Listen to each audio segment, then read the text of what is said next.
'Pag may mga bagay na pinaghihigpitan ka ng isang babae, dapat matuwa ka. Bakit? Dahil mahal ka ng babaeng 'yan.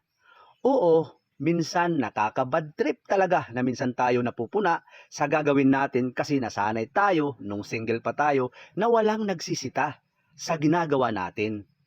Pero iba na kasi ngayon kapag may partner ka na. Pumasok ka dyan sa sitwasyon na nakikipagrelasyon ka, dapat isipin mo din kung ano ang isipin at mararamdaman ng partner mo kung wala ka. Kasi iba na ang sitwasyon ngayon. Hindi lang ikaw ang masusunod dahil ngayon may nag-aalala na sa'yo. Hindi yan makakatulog kapag nalit ka ng uwi, galing trabaho.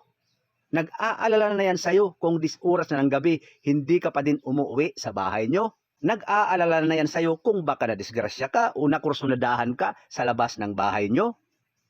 Mahal ka ng babaeng yan. Kaya ka